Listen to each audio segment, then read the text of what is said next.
The used market is going to be one of the best places to find weird saxophones that you might not see everywhere. And today we're going to be looking at just one of those. We've recently gotten on a trade-in, the Eastman 52nd Street tenor saxophone. Let's check it out.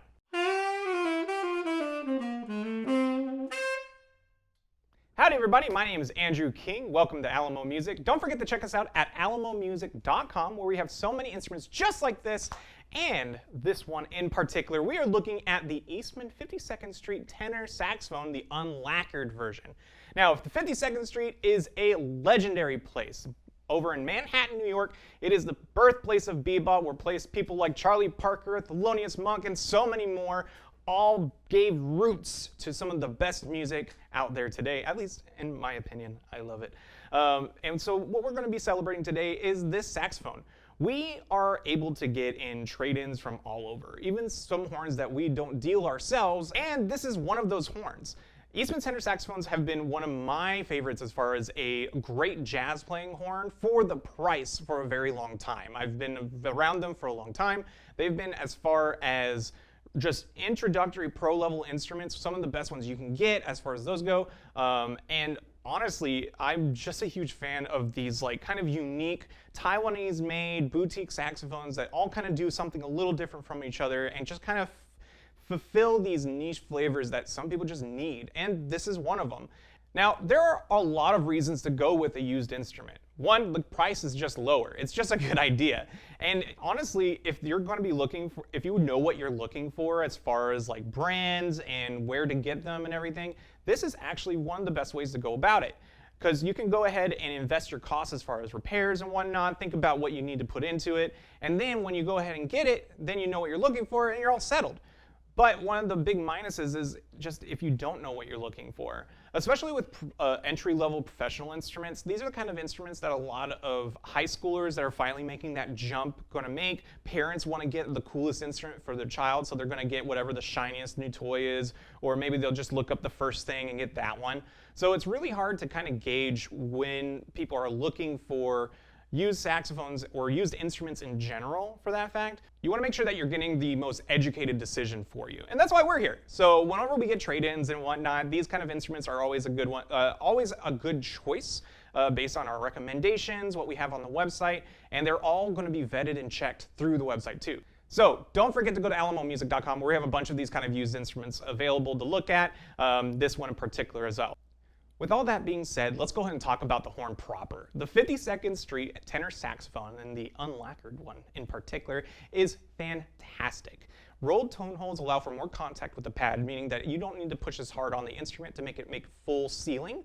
That allows for a lot less tension in your fingers when you're playing. Now, this one is a used one, so it's already been broken in, but that is going to be something to kind of contend with as far as when you start out on it. You're going to be more used to, especially if you're coming from like a regular old, like a regular old student model. This kind of saxophone is a lot easier to play. It's going to take less strength, but the action is going to be a lot faster too. So that's going to be a lot of things to think about. The other thing is going to be the large bore neck. They call it the M neck, and the M neck basically is a large taper bore and allows for more air to go through the instrument. Now, that sounds like a good thing right out the gate, but if you are coming from a student level instrument and you're upgrading into the Eastman, then this is going to be something to get used to. If you're not already using full air from down here or just having proper breath control in the first place, it can be kind of hard to fill the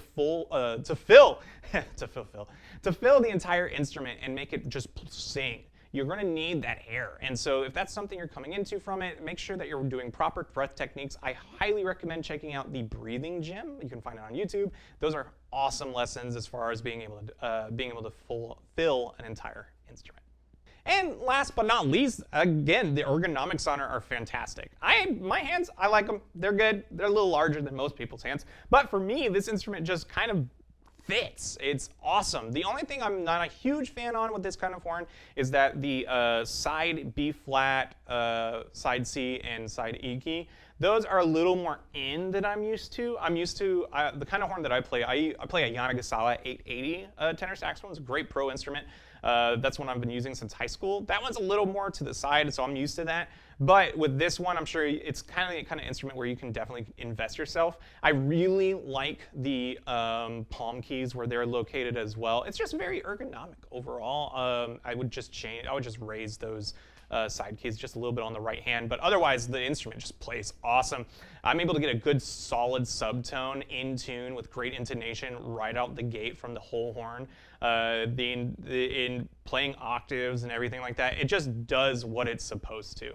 With all that being said, let's go ahead and check out the instrument. Let me know what you think. I'm going to be playing on an adjusted tone mouthpiece with a size 3 Boston Sax Shop silver reed.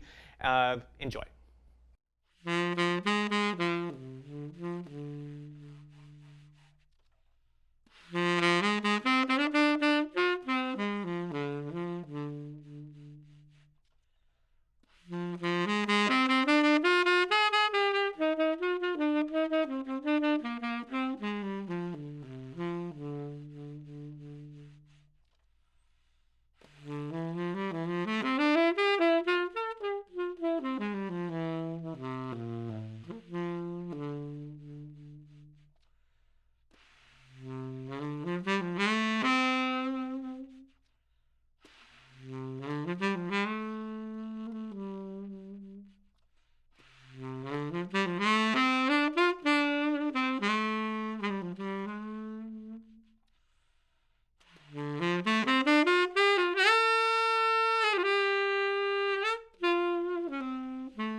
So what did you guys think? I really enjoyed playing this instrument. From the hand ergonomics to the feeling from playing it, the unlacquered look, the rolled tonals, basically the whole horn just plays great. Dead on intonation. The weight of the instrument also feels great. It's a little bit of a heavier horn, I'll admit that, but honestly, that's kind of what I like from a tenor saxophone. Nice, heavy, intonation easy, just really available to play. You don't have to worry about it, as far as like really fragile parts and whatnot too. Like you can really go to town on this kind of horn and it just plays great. I highly recommend it. But that's what I think, so let me know what you think in the comments. Go ahead and check that out. Don't forget to leave a like, and if you could hit that bell icon, that does help us out in the long run, and I will see you guys next time.